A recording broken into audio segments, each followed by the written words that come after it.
अच्छा, जब तुम्हारी इच्छा ही है कि मैं ही उपदेश करूं तो सुनो। सब शास्त्रों का सार तुम्हें बता रहा हूं कि हर समय नाम जप होना चाहिए। पकड़ते रहो, बहुत सुंदर सुंदर शिक्षाएं महाप्रभु ने दी। सब साधनों का सार है हर समय नाम जप होना चाहिए। पहला, प्रेम की उपलब्धि केवल नाम स्मरण से ही होती है। सेवक जी महाराज कह रहे, प्रेम मूल यह नाम है, प्रेमी रसिक जपत यह नाम, प्रेम मगन निज बन विश्राम। नाम स्मरण सर्वश्रेष्ठ सुख का साधन है। नाम स्मरण प्रेम उपलब्धि करता है। बस समझना यह है कि नाम स्मरण कैसे बन के किया जाए। प्रेम प्राप्ति के लिए सबसे पहले साधु संग करना अत्यंत आवश्यक है। साधन है नाम स्मरण। नाम स्मरण की पूर्ति, नाम स्मरण करना, नाम स्मरण बढ़ाना, नाम स्मरण बचाना, ये साधु संग से होता है। शास्त्रों में ढूंढो तो हर बात का आपको प्रमाण मिलेगा। श्री ध्रुवदास जी कह रहे, भजन न होई संग बिनु, भजन बिना नहीं प्रेम। भजन के बिना प्रेम नहीं होगा, भजन बिना साधु संग के नहीं। बोले साधन को हरि भजन है, कै सत्संग सहाय। साधु संग सहायता करता है भजन करने में, भजन बढ़ाने में, भजन पचाने में। साधु संग सबसे पहला कर्तव्य है भगवत प्राप्ति का, कि साधु संग करें। साधु संग से नाम कीर्तन, सत्संग, भगवत लीलाओं का कथन श्रवण, नाम जप, ये साधन प्राप्त होगा। जंतु, कलावा, भसम, राख, एक बात नहीं कही नहीं।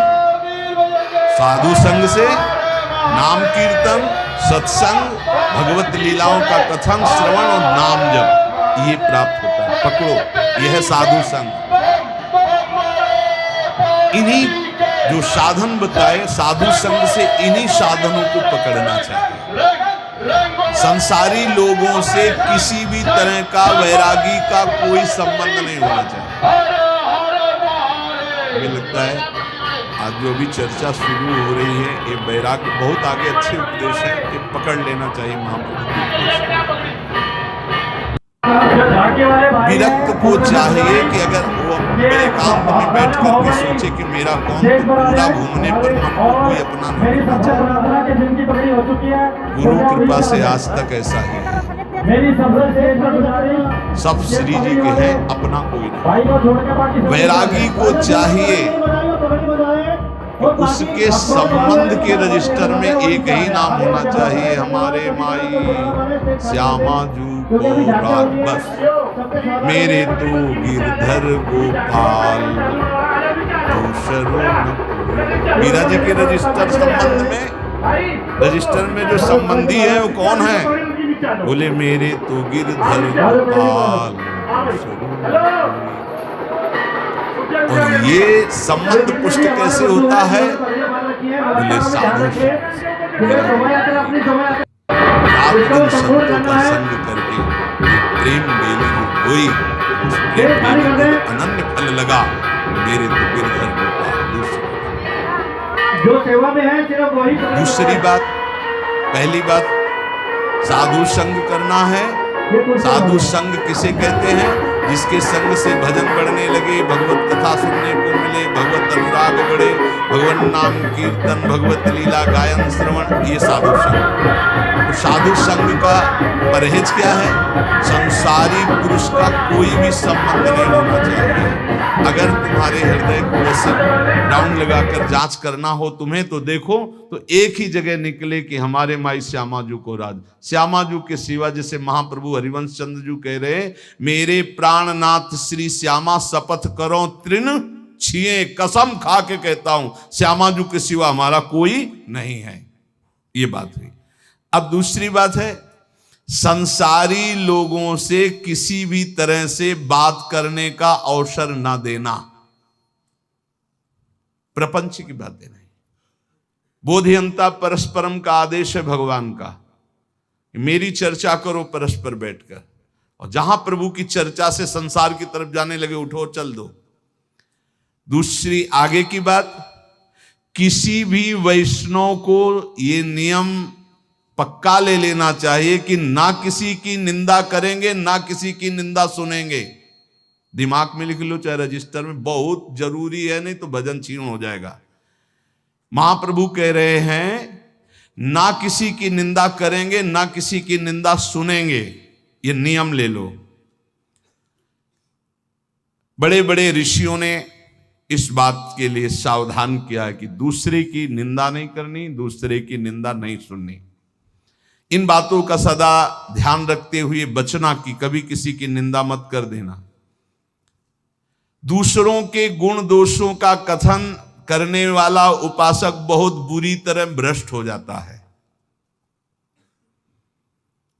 यदि कुछ कहना है तो कृष्ण चर्चा करो, भगवत चर्चा करो, कभी किसी की चर्चा मत करो, प्रभु की चर्चा के सिवा, नहीं तो निंदा होने लगेगी, अपराध बन जाएगा। डरो तब सुख हरिवंश गुण नाम रसना रटत और बहुवचन अति दुखदानी। कोई कितना भी अवगुणी हो, उसके अवगुणों की चर्चा मत करो। तुम्हें तो अपना हृदय निर्मल करना है। तेरे भावे जो करे भलो बुरो संसार, नारायण तू बैठ के अपनो भवन बुहार। देखो ध्यान से सुनना, चाहे कितना बड़ा कोई ज्ञानी हो, ध्यानी हो, जपी हो, पंडित हो, जहां उसने किसी की भी निंदा का वाक्य मुख से निकाला वहीं पतित हो जाएगा, गिर जाएगा, भ्रष्ट हो जाएगा। निंदा ऐसे होती कि यार वो तो बहुत सुंदर बोलते हैं, ऐसा है वैसा है, अच्छी अच्छी बातें निकलते हैं, पर जो है उनको ऐसे नहीं। वो जहां पर लगाया तो तुम्हारे पर लग गए, उड़ जाओगे। किसी के भी दोष की वार्ता ना करो, एक भी दोष चर्चा ना करो। महाप्रभु कह रहे जो दोष चर्चा करोगे तुम्हारे हृदय में दोष प्रवेश करके तुम्हें नष्ट कर देगा। ये अनुभूत बात है, अनुभूत बात, ये अनुभूत। दोषों के परमाणु बड़े सूक्ष्म होते हैं। जब तक तुम दूसरे की निंदा नहीं करोगे, दोष वर्णन नहीं करोगे, मान लो दोष दर्शन हो गया पर वर्णन नहीं किया तो वो नष्ट हो जाएगा, तुम्हें फांस नहीं पाएगा। लेकिन जहां तुमने दूसरों के दोषों का वर्णन किया, निंदा की, तहां तुम निंदनीय बन जाओगे, तुम्हारी निंदा होने लगेगी। ज्यों ज्यों तुम दूसरे की निंदा करोगे त्यों त्यों अच्छे परमाणु नष्ट होते जाएंगे, गंदे परमाणु बढ़ते जाएंगे। हृदय की पवित्रता, सरलता, सच्चिरता और ज्ञानार्जन, भजन, सद्वृत्ति, ये सब नष्ट हो जाएगी और मोह का साम्राज्य हो जाएगा, अज्ञान का। डरो, बहुत खतरनाक खेल है। भक्तन की निंदा अति बुरी, भूल करो जिन कोय, कि सुकृत बहु जन्म के छिन में डारे खोए। इसलिए वैष्णव का परम धर्म है कि वो किसी की कभी भी निंदा ना करे और ना सुने। अदोषदर्शी वैष्णव होता है। सुनो, भगवत भक्त जो महात्मा हैं, भागवत हैं, साधु पुरुष हैं, उन्हीं के बीच में बैठो।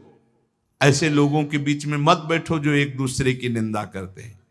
ऐसे लोगों के बीच में मत बैठो जो मान प्रतिष्ठा की चाह रखते हैं, जो भोगों की चाह रखते हैं, जो काम तृष्णा वाले हैं। ऐसे लोगों का संग बिल्कुल मत करो। संगम त्यजेत मिथुन व्रतिनाम मुमुक्षु।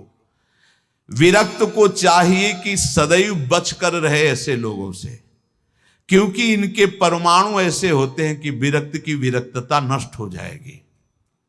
इस वैराग्य के मार्ग में विषयी पुरुषों से बचना ऐसे बताया गया कि जैसे तुम्हारी गोद में सांप गिर जाए तो क्या करोगे?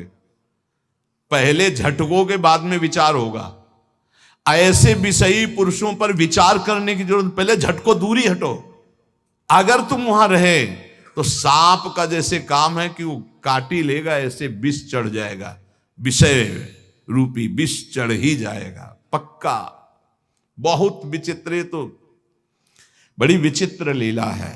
इसलिए विरक्त को निरंतर भगवान नाम जप, भगवत लीला का गायन, भगवत लीला का श्रवण और विषयी पुरुषों के संग का त्याग और दूसरों की निंदा, दोष और इस प्रकार की सुनना, कथन करना, इसका त्याग, ये बैरागी के सुदृढ़ नियम है। और सुनो, मैं तुम्हें वैष्णव के संक्षेप में मुख्य मुख्य धर्म बताता हूं। पहला,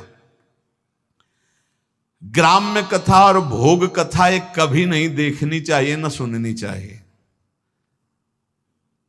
ग्राम्य कथा में सांसारिक बातें, भोग कथा में जो विषय भोगों की। मोबाइल वाले वैष्णवजन सावधान,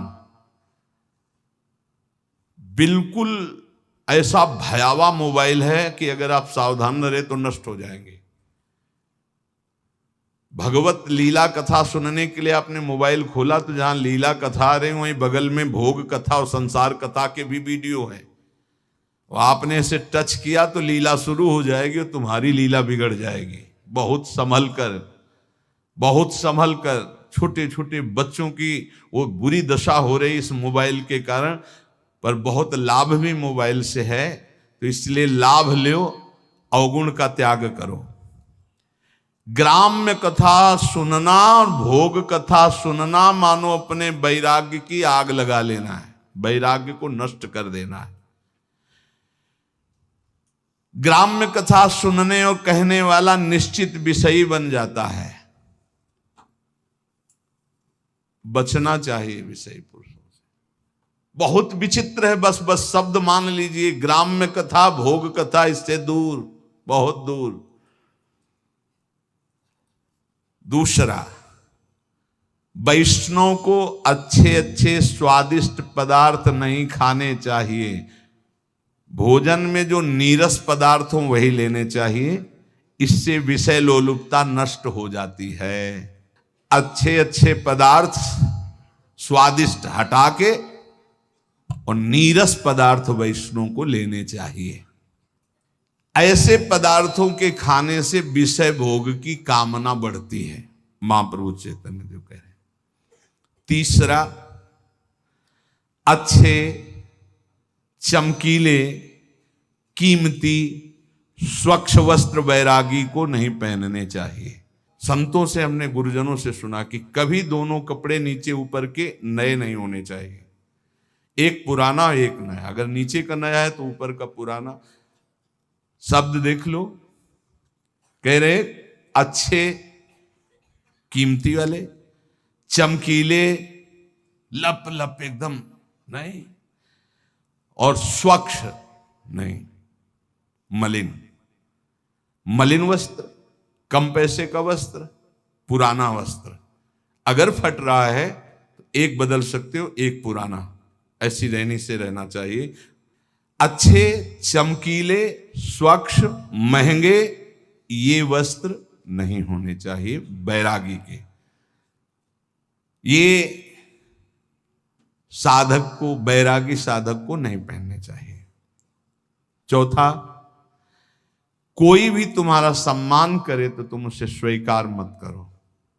दो प्रकार से, एक तो पंचांगों प्रणाम कर रहे हो आप करो, अगर ऐसा नहीं है तो आप तत्काल विचार करो कि ये गुरु और इष्ट के लिए प्रणाम हो रहा है, क्योंकि तिलक गुरु प्रदत्त, वेश गुरु प्रदत्त, जीवन गुरुदेव का, ये गुरुदेव और इष्ट का प्रणाम हो रहा है। स्वयं कभी स्वीकार नहीं करना चाहिए, क्योंकि मान सम्मान स्वीकार करने से अभिमान आता है और अभिमान से सारे साधन भागवतिक ढक जाते हैं, नष्ट हो जाते हैं। जहां अभिमान आया तो फिर विकार परेशान कर देते हैं। जैसे नारद जी को थोड़ा आ गया कि मैं काम विजयी हूं, तो फिर आगे की चरित्र सुना ही है। पांचवा, अपने को तो सम्मान नहीं लेना, लेकिन दूसरे का सम्मान जरूर करना है। दूसरे को इतना सम्मान दो मानो भगवान हमारे पधारे हैं, ऐसा भाव। यहां तक वर्णन कि यदि आप श्री जी की सेवा कर रहे हो, कोई वैष्णव आ गए तो श्री जी को ऐसे पधरा दो, जैसी स्थिति में हाथ जोड़कर खड़े हो, पहले वैष्णव का सम्मान करो, फिर श्री जी की सेवा करो। जैसे अपने आत्मस्वरूप प्रभु का सम्मान, ऐसे आए हुए घर में संत का, वैष्णव का सम्मान करे। उनके सामने अपने को अत्यंत दैन्य तुच्छाति तुच्छ समझे, इससे श्री कृष्ण बहुत प्रसन्न होते हैं। छठवां, खाते समय, स्नान करते समय और क्रियाओं के समय नाम छूट जाता है। कुछ ऐसे समय हैं जिनमें भजन में विघ्न पड़ता है, तो उन अवस्थाओं में सावधान रह करके नाम को पकड़े कि छूट ना जाए। जैसे भोजन पा रहे हैं, स्नान कर रहे हैं, कोई क्रिया कर रहे हैं, किसी व्यक्ति से मिल रहे हैं, इनमें भजन छूटता है। सावधान होकर वैष्णव को भजन पकड़ना चाहिए कि खाते पीते, चलते फिरते, मिलते, व्यवहार करते भी नाम जप ना छूटे। नाम जप से बहुत जल्दी श्री कृष्ण प्रेम प्राप्त होता है।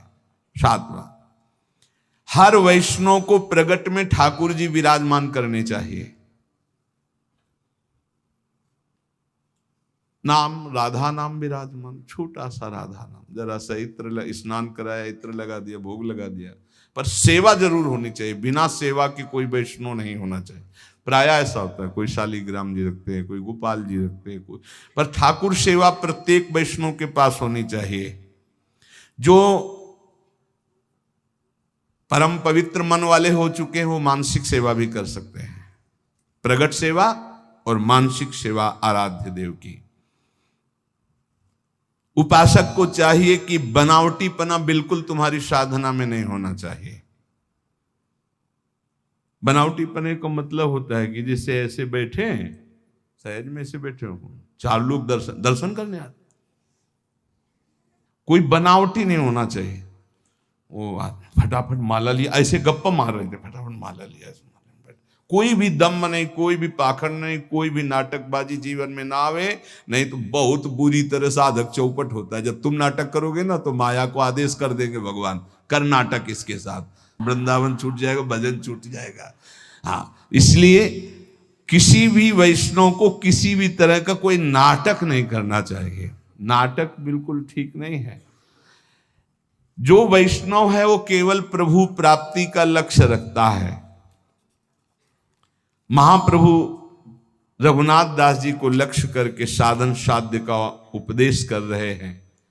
8 बजे रात्रि तक खूब नाम कीर्तन होता रहा। फिर जो गौड़ीय भक्त आए हुए थे महाप्रभु उनसे मिले। इतने में शिवानंद जी जो मार्ग में पूछवाया था मजूमदार जी ने, तो वो जब वहां आए तो रघुनाथ दास जी को देखा, तो रघुनाथ दास जी भाग करके महाप्रभु के पास आए थे। सेन महाशय से कहा कि वो तो यहाँ आए हुए हैं, तो बोले हमें तो रास्ते में पूछवाया था उनके पिता, तो एक बार अगर आदेश हो तो मैं वहां सूचना दे दूं, क्योंकि वो सब बहुत व्याकुल है। जाकर सिंह पौर के द्वार में देखा तो सबसे पीछे फटी गुदड़ी, शुष्क शरीर हो रहा है, और श्री कृष्ण नाम लेते हुए सुप्रवाह करते हुए वो आहर्निश श्री कृष्ण कीर्तन। उन्होंने विचार किया कि इनसे क्या पूछना कि तुम्हारा सकुशल हो, इनका तो परम सकुशल है। सकुशल तभी माना जाता है जब भगवान का चिंतन होता है। जैसे आजकल लोग पूछते हैं कुशल मंगल, बोले हाँ सब कुशल मंगल, तो कुशल जानते किसे कहते हैं?